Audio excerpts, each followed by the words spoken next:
안녕하세요. 저는 데이터 사이언스 석사과정에 재학 중인 박재민이라고 합니다. 저는 이번 DS 인터페이스 발표에서 좀 제가 흥미롭게 읽었던 페이퍼에 대해서 좀 리뷰를 해보려고 하는데요. 제가 이번에 발표할 페이퍼는 Mastering Diverse Domains Through World Models라는 2023년에 이제 발표된 알고리즘 논문입니다. 제가 이 논문을 선정한 이유는 지금 석사 논문에서 월드 모델 관련된 내용이 있기도 했고, 그리고 이번에 새롭게 발표된 이 알고리즘이 좀 굉장히 높은 성능을 보여줘서 같이 공유하면 좋을 것 같다는 생각에 이 논문을 선정하게 되었습니다. 발표 순서는 다음과 같습니다. 첫 번째는 이제 간략한 인트로덕션을 좀 설명해 드리고, 그리고 이 논문이 이제 월드 모델 러닝이랑 액터 크리틱 러닝 두 단계로 나눠져 있는데 이 각각 단계에 대해서 조금 설명해 드리겠습니다. 그리고 마지막으로 이 알고리즘에 대한 결과와 그리고 컨클루전으로 마무리하겠습니다. 먼저 알고리즘에 대해 자세한 설명을 하기 전에 약간 백그라운드 형식으로 강학습에 대해서 설명을 하면 좋을 것 같아서 한번 준비해 봤습니다. 강학습은 이제 모델 베이스드 강학습이랑 이제 모델 프리 강학습 두 개로 나뉠 수가 있는데요. 모델 베이스드 강학습은 그 말 그대로 강학습 에이전트가 환경 모델을 정확히 아는 상태로 학습을 하게 됩니다. 그래서 이제 에이전트가 환경 모델을 잘 알기 때문에 플래닝을 할 수 있는데요. 그러니까 변화를 어떻게 하면 이제 변화가 될지 미리 예상을 해보고 최적의 액션을 플래닝 할 수 있기 때문에 좀 더 효과적인 방법이라고 할 수 있습니다. 하지만 단점으로는 이 환경에 대한 정확한 모델을 알기가 어렵다는 게 좀 큰 단점이고요. 우리가 사용하는 강학습 알고리즘 대부분은 모델 프리 강학습인데 이거는 강학습 에이전트가 환경을 전혀 모르는 상태로 학습을 하게 됩니다. 그래서 주어진 시뮬레이션 환경에서 이제 랜덤하게 샘플링을 통해서 학습을 하는 방법이라고 설명드릴 수 있겠습니다. 그리고 제가 이번에 소개할 논문이 월드 모델에 관련된 논문이다 보니까 월드 모델에 대해서 간략하게 설명을 해드리자면 월드 모델은 보통 인간이 세상을 인식하는 방법을 가장 잘 모방해서 하는 그 학습 방법이라고 보통 말을 합니다. 월드 모델이 좀 추상적이긴 한데 사람이 꿈을 꾸듯이 미래를 예측하면서 학습하는 방법이고요. 그래서 월드 모델은 비전이랑 메모리, 컨트롤러 이 세 가지 모델로 구성이 되어 있습니다. 간략한 플로우를 좀 설명해 드리자면 이제 이미지 같은 입력 정보를 인코딩한 후에 RNN을 이용해 가지고 미래까지 쭉 환경 모델을 생성을 하게 됩니다. 그래서 이제 생성된 환경 모델을 기반으로 학습을 진행하고요. 그래서 이 월드 모델은 생성된 환경을 기반으로 하기 때문에 모델 베이스드의 한 가지 방법입니다. 그래서 이번에 제가 소개해드릴 알고리즘은 드리머 V3라는 알고리즘인데요. 이 알고리즘은 여러 월드 모델 기반 알고리즘 중에서 가장 최신 알고리즘입니다. 그리고 딱 첫 페이지 앱스트랙트를 소개한 바로 뒤에 흥미롭게도 결과 그래프를 먼저 딱 보여주는데 보시다시피 드리머 V3는 여러 가지 6개 환경 중에서 가장 높은 성능을 보였다고 이제 설명을 하고 있습니다. 그 중에서도 가장 좀 인상적인 부분은 이제 이 마인크래프트 다이아몬드 환경인데요. 이게 다이아몬드를 얻기까지 굉장히 리워드가 스파스하기 때문에 좀 굉장히 어려운 환경 중 하나였는데 가장 처음 성공한 알고리즘이라고 이제 소개를 하고 있습니다. 이 부분은 뒤에 결과 섹션에서 좀 더 자세히 설명드리겠습니다. 그리고 이제 월드 모델은 이 월드 모델 러닝이랑 그리고 액터 크리틱 러닝 이 두 가지 파트로 구성이 되어 있습니다. 그럼 이제 본격적으로 월드 모델 러닝부터 시작해서 본격적인 알고리즘에 대해서 좀 상세히 설명해 드리도록 하겠습니다. 월드 모델 러닝이라고 하면은 이제 환경 예측 모델을 생성하는 과정이라고 할 수 있고요.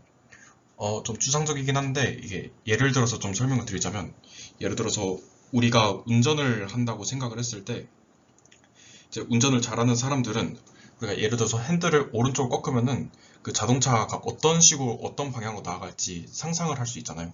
이런 상상하는 과정을 좀 생성하는 과정이라고 생각하면 좀 편할 것 같습니다. 그래서 이 월드 모델을 생성하기 위해서 총 6개의 모델이랑 프리딕터가 사용되게 되고요. 간략하게 플로우를 설명드리자면 아까 맨 처음에 설명했던 월드 모델과 굉장히 유사하긴 한데 오토 인커더로 이제 주어진 스테이트에 대해서 레이턴트 스페이스를 생성을 하게 되고 그리고 이제 시퀀스 모델로 이제 쭉 미래 환경을 생성하는 과정을 거치게 됩니다. 그래서 이 각각의 모델과 어떤 식으로 생성이 됐는지 좀 자세하게 하나하나 설명을 드리도록 하겠습니다.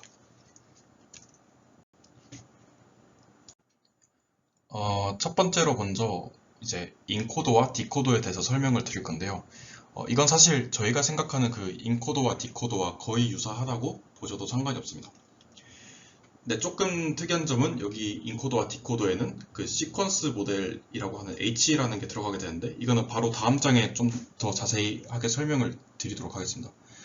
그래서 인코더는 현재 current state x의 그 latent representation인 z를 생성하는 과정이고요. 그래서 이 z를 생성하기 위해서 현재 스테이트와 그리고 시퀀스 모델 h를 사용하게 됩니다. 디코더는 인코더와 완전 정반대로 그 시퀀스 모델 h와 그리고 latent representation z를 이용하여 x 햇을 생성하게 되고요. 그래서 이 디코더를 통해서 생성된 x 햇이랑 그리고 실제 스테이트인 xt와는 거의 유사하도록 이제 학습이 되어야 됩니다. 그래서 다시 정리를 해드리자면, 여기 이제 그 latent representation z를 생성하기 위해서 인코더는 현재 실제 스테이트를 사용하게 되고, 스테이트랑 그리고 여기 시퀀스 모델인 h를 사용하게 되고, 디코더는 그 반대로 latent representation z랑 그리고 시퀀스 모델 h를 사용해서 다시 이제 스테이트를 복원하게 됩니다. 다음으로 설명드릴 구성 요소는 이제 시퀀스 모델인데요. 시퀀스 모델은 쉽게 얘기하자면 과거 메모리나 히스토리와 같은 정보를 저장하고 있는 모델이라고 생각하면 편할 것 같습니다. 이거를 써야 되는 이유가 사실 이 현재 상태 정보만을 이용해가지고 과거의 모든 정보를 알 수가 없거든요. 예를 들어서 이 latent z2를 생성하려고 할 때 물론 현재 상태만을 갖고도 이제 이거를 생성할 수 있겠지만, 과거 정보를 활용하면 좀 더 정확한 latent를 생성할 수 있기 때문에 이거를 이 시퀀스 모델을 사용하는 이유고요. 그래서 이 시퀀스 모델을 생성하기 위해서는 그 이전 스텝의 그 recurrent state인 h1이랑 그리고 latent state z1을 사용을 하고, 그리고 액션이 이제 들어가게 됩니다. 그래서 이거를 실제 상황과 조금 비유를 해주자면, 우리가 직진을 하고 있는 상황을 h1이라고 했을 때 우리가 액션, 그러니까 즉 핸들을 오른쪽으로 틀었을 때 그 미래가 어떻게 상상이 될지 이 h2를 생성하는 과정이라고 생각하면 편할 것 같습니다. 다음으로 설명드릴 구성 요소는 다이나믹스 프리딕터라는 모델인데요. 이거는 HT, 그러니까 recurrent state만 이용해가지고 이제 ZT를 생성하는 과정입니다. 그 아까 인코더와 디코더 파트에서 우리가 이제 Z를 생성하기 위해서는 현재 스테이트와 그리고 이제 recurrent state를 사용해서 이제 Z를 생성을 했잖아요. 지금 이제 하는 과정은 이 스테이트를 쓰는 게 아니라 이 과거 정보를 담고 있는 recurrent state h만을 이용해서 이제 z를 예측하는 과정입니다. 그래서 아까 이 x랑 h를 둘 다 썼을 때는 z고, 이 h만 썼을 때는 이제 zhat, 그러니까 예측치가 되는 거죠.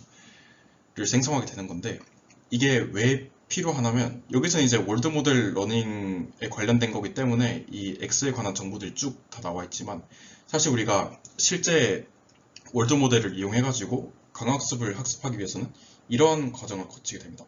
이거는 다음 섹션에서 설명드린 액터크리틱 러닝에 관련된 이미지를 갖고 온 건데요. 이 월드 모델이라는 게 꿈을 꾸듯이 미래를 쭉 모델링을 해가지고 학습을 하는 거기 때문에, 우리가 지금 가질 수 있는 정보는 현재 스테이트 하나밖에 없습니다. 그래서 이 현재 정보를 이용해가지고 미래 스테이트가 어떻게 될 건지 예측을 해서 모델링을 하는 과정이거든요. 그래서 우리가 이 x1만 가지고 사실 z2를 생성해야 되는데, 그러기 위해서는 이제 h2만을 이용해서 이제 latent representation인 z2를 생성하는 과정이 필요하게 됩니다. 그래서 이러한 학습 과정을 거치기 위해서 이 다이나믹스 프리딕터가 필요하게 됩니다. 다음으로 설명드릴 내용은 리워드 프리딕터랑 컨티뉴 프리딕터인데요. 이 두 가지는 굉장히 단순합니다. 리워드 프리딕터는 이제 h와 z를 이용해가지고 어떤 보정값이 나올지, 어떤 리워드가 나올지 이제 예측하는 거고, 컨티뉴 프리딕터는 똑같은 이제 h와 z를 이용해가지고 현재 상태에서 계속 이제 진행을 할지 아니면 여기서 멈춰야 될지를 결정하게 됩니다. 그래서 이제 done flag나 아니면 terminate flag랑 굉장히 유사한 역할을 하게 됩니다. 둘 다 똑같이 이제 인풋으로 사용하는 거는 HT와 이제 ZT를 사용해가지고 각각 리워드인 RT CT와 이제 Continue Predictor 바이너리인 이 CT를 이제 리턴하게 됩니다. 그리고 이제 마지막으로 설명드릴 게 리워드 프리딕터랑 컨티뉴 프리딕터입니다. 이거는 굉장히 단순한데요. 리워드 프리딕터는 그 H와 Z를 이용해서 이제 이 리워드가 어떻게 될지, 이 보상값이 어떻게 될지 리워드를 예측하는 모델이고요. 컨티뉴 프리딕터는 이 상태에서 계속 진행을 할지 아니면 진행을 하지 말아야 할지를 이제 결정을 하게 됩니다. 그래서 똑같이 H와 Z를 이용해서 이제 바이너리하게 결정을 하게 되는 거고, 약간 done flag은 아니면 terminate flag와 비슷한 역할을 수행하게 됩니다. 이전까지 해서 그 월드 모델 러닝에 필요한 6가지 모델에 대해서 좀 설명을 드렸고, 이제는 월드 모델 러닝을 위해서 학습에 필요한 로스 펑션에 대해서 설명을 좀 드리겠습니다. 로스 펑션은 총 3개의 로스로 구성이 되어 있는데요. 첫 번째는 prediction error랑, 그리고 두 번째는 dynamic error, 그리고 representation error입니다. 이 앞에 있는 거는 각각 그 하이퍼 파라미터인데요. 논문에서는 각각 1이랑 0.5 그리고 0.1 이렇게 사용했다고 합니다. 프리딕션 에러는 이제 여기서 각각 보시면 알겠지만 그 디코더랑 리워드 프리딕터 그리고 컨티뉴 프리딕터를 학습하는 이제 로스고요. 그래서 좀 여기서 사용은 좀 특이한 게 디코더랑 리워드 프리딕터에 사용되는 로스는 심로그 로스라고 좀 이따 바로 설명드릴 건데, 이걸 사용했고 컨티뉴 프리딕터 학습을 위해서는 바이너리 클래시피케이션 로스를 사용했다고 합니다. 이 심로그 펑션에 대해서 진짜 간략하게 설명을 드리자면, 사실은 제가 생각했을 때는 이 리워드를 노멀라이즈 하기 위해서 사용을 한 것 같고요.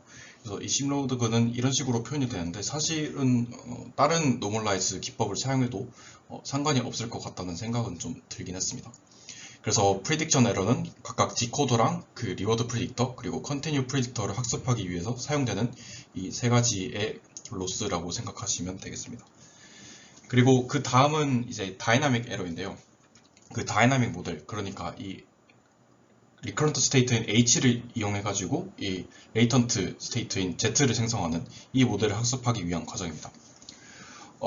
그래서 보시면은 리커런트 스테이트 H로 레프리젠테이션인 Z를 잘 예측하는 모델을 생성하기 위한 에러이고, 식을 보시면 알겠지만 이게 그 다이나믹 모델이고, 이거는 이제 저희가 인코더에서 생성하는 실제 ZT인데, 이 두 개의 분포가 최대한 비슷해지도록 그 케일 다이버전스를 그 리워드로 에러로 활용을 하게 됩니다.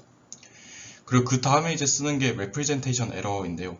논문에 설명된 거는 이 다이나믹이 잘 프리딕트 하지 못할 때 representation이 더 잘 예측될 수 있도록 사용하는 로스라고 설명을 했는데, 사실 이 부분에 대해서 좀 명확하게 이해를 못했는데, 이 식을 보면은 사실 스탑 그레디언트가 반대로 된 것밖에 없는 게 차이거든요. 그래서 제가 생각했을 때 이제 다이나믹 에러는 이 리커런트 스테이트를 이용해 가지고 레이턴트를 잘 생성하는 이런 걸 학습하기 위한 거였다면, 그 representation 에러는 반대로 이 레이턴트를 이용해서 그 recurrent state H를 잘 예측하는 이런 반대 방향으로 가는 이 모델이 될 것 같습니다. 이전까지 월드 모델 러닝에 대해서 설명을 드렸다면, 이제 그 다음 스텝인 액터 크리틱 러닝에 대해서 설명해 드리도록 하겠습니다. 이 액터 크리틱 모델은 사실 강학습을 하면은 꽤 옛날부터 쓰였던 고전적인 알고리즘 중 하나인데요. 그래서 이 월드 모델 러닝을 이용해 가지고 미래를 예측하고, 그리고 실제 학습을 위해서는 액터 크리틱 방식을 사용하게 됩니다. 이 액터 크리틱 모델에 대해서 상세하게 설명을 하는 것은 이 논문의 취지와는 좀 많이 벗어나는 것 같고, 또 시간도 많이 걸릴 것 같아서 액터 크리틱 모델에 대해서는 조금 간략하게 설명을 하고 넘어가도록 하겠습니다.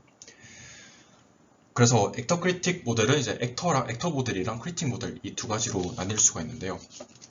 액터 모델은 주어진 스테이트 내에서 어떤 액션을 선택해야 될지 알려주는 모델이라고 생각하시면 되겠습니다. 그래서 스테이트를 인풋으로 받게 되면은 이 모델은 어떤 액션을 취해야 되는지 이 액션 값인 AT를 이제 리턴해주는 모델입니다. 크리틱은 현재 주어진 스테이트에서 value, 그 현재 스테이트의 가치를 알려주는 모델이라고 할 수 있습니다. value는 이제 미래 리워드 합의 expectation, 기대값이라고 생각을 하면 되고요.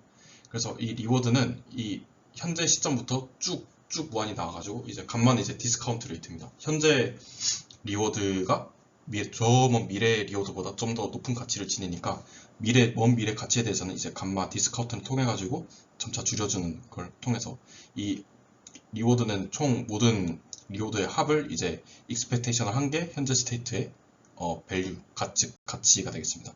그래서 크리틱은 이 현재 스테이트가 주어지면 밸류를 알려주는 모델이라고 생각하시면 되겠습니다. 그 다음에는 그 액터 모델이랑 크리틱 모델 중에서 이제 크리틱을 어떻게 학습하는지에 대해서 설명이 나와 있는데요. 그 크리틱 학습하는 방법에 대해서는 그 액터 크리틱 강학습 알고리즘이랑 상당히 유사하고 또 이거를 상세하게 설명하는 거는 앞서도 말씀드렸지만 좀 시간도 많이 걸리고 이 논문의 취지와는 많이 벗어나는 것 같아가지고 이 크리틱 러닝을 하는 데 있어서 좀 특별한 투핫 인코딩에 대해서 좀 더 상세하게 설명을 드리겠습니다. 그래서 여기 드리머 V3에서는 그 크리틱을 학습하기 위해서 리워드를 일단 투핫 인코딩으로 변환을 하게 되고 그리고 이 expected 리워드를 sim expectation 해가지고 아까 얘기했던 sim 로그의 반대인 sim exponential로 이제 변환을 해서 사용하게 됩니다. 그래서 여기서 사용된 투핫 인코딩에 대해서 좀 설명을 드리자면 투핫 인코딩은 말 그대로 설명을 하자면 버켓을 딱 구간을 나눠가지고 주어진 버켓에서 현재의 수치가 얼마만큼의 각 버켓의 가중치를 갖는지 표현을 하게 되는 겁니다. 이게 말로만 표현하면 좀 힘들 것 같아서 진짜 간략한 예제를 하나 들고 왔는데요. 먼저 이제 10을 우리가 5개의 버켓으로 분할을 한다면 이렇게 0부터 2, 2부터 4, 4부터 6, 6부터 8, 8부터 10 이렇게 5개의 버켓으로 분할을 할 수 있게 됩니다. 그래서 3을 이제 이렇게 투핫 인코딩으로 표현을 하게 된다면 3의 경우에는 이 두 번째 버켓의 한 가운데 위치하게 되므로 이 두 번째 버켓만으로도 이제 설명을 할 수가 있습니다. 그래서 이제 표현을 하게 되면 원핫 인코딩과 똑같이 01000 이렇게 나오게 되고요. 이제 6의 경우에는 이 세 번째 버켓이랑 네 번째 버켓 딱 한 가운데 이제 경계에 위치하게 되니까 각각 버켓의 절반 0.5, 0.5 이렇게 표현을 할 수 있습니다. 이제 마지막 예제로 3.5 같은 경우는 이 두 번째 버켓이랑 세 번째 버켓 이 사이에 위치를 하게 되니까 이 가중치를 좀 더 두 번째 버켓 3.5 같은 경우 두 번째 버켓에 좀 더 가까우니까 이 두 번째 버켓에 좀 더 가중치를 줘서 0.75랑 0.25 이렇게 표현할 수 있게 됩니다. 그래서 각 버켓에 있는 가중치 합은 1이 되어야 되고요. 이런 식으로 이제 투핫 인코딩을 이용해서 크리틱 러닝을 수행을 했는데 여기 논문에서는 이 버켓을 총 255개를 사용했다고 합니다. 그래서 이 저자가 주장하는 이 투핫 인코딩을 쓰는 이유가 리워드가 굉장히 스파스한 상황에서 그러니까 굉장히 흩어져 있는 상황에서 그 마인크래프트 다이아몬드 얻는 그런 환경에서는 이 리워드를 디스크리타이즈 해서 하는 것이 더 효과적이었다고 이제 설명을 하면서 이런 방식을 사용했다고 합니다. 그 다음은 이제 액터 러닝에 관련된 내용인데요. 액터는 앞서도 말씀드렸지만 이제 리워드를 맥시마이즈하는 액션을 이제 리턴을 해주는 겁니다. 그래서 현재 스테이트가 주어졌을 때 어떤 액션을 하면은 가장 큰 리워드를 받을 수 있느냐 그런 액션을 선택해주는 모델이라고 생각을 하면 되고요. 그래서 이 액션을 잘 선택하기 위해서는 환경을 충분히 탐색하는 과정이 필요합니다. 그래서 이 논문 드리머 V3에서는 엔트로피 레귤러라이저를 이용해서 충분한 탐험을 보장했다고 합니다. 그리고 이제 이게 사용된 액터 로스인데 이거에 대해서는 상세하게 설명을 하진 않도록 하겠습니다. 이제 마지막으로 이 논문의 결과와 결론에 관해서 설명드리도록 하겠습니다. 이 드리머 V3 알고리즘의 좀 주요한 결과로는 스케일링 프로퍼티스라고 하는 게 있는데요. 여기서 이제 이거에서 보이는 거는 그 학습을 많이 할수록 그리고 이거는 이 모델 사이즈를 키울수록 높은 성능을 보인다고 이제 주장을 하고 있습니다. 사실 이게 그냥 딥러닝을 하는 입장에서는 조금 무슨 소린가 싶을 수도 있는데 사실 강학습에서는 이 모델 사이즈가 크다고 해서 항상 더 좋은 성능을 내는 것은 아닙니다. 그러니까 우리가 레이어를 더 많이 쌓는다고 해서 성능이 더 좋아지는 게 아니라 실제로는 레이어를 2개만 썼을 때가 4개를 쓰는 것보다 더 성능이 좋은 경우가 상당히 많거든요. 그래서 사실 강학습에서는 이 최적 레이어 수와 파라미터 수를 찾는 것도 굉장히 이 하이퍼 파라미터를 찾는 게 굉장히 힘든 일 중에 하나입니다. 근데 이 드리머 V3 알고리즘에서는 항상 모델 사이즈가 증가하면 증가할수록 성능 향상이 보장된다고 하니까 조금 컴퓨팅 리소스가 많으면 무조건 큰 모델을 쓰는 게 좋다 이제 라고 주장을 해가지고 이런 하이퍼 파라미터 찾는 수고가 줄어드니까 그런 과정에서 뭐 좋은 알고리즘이다 라고 이제 얘기를 하고 있고요.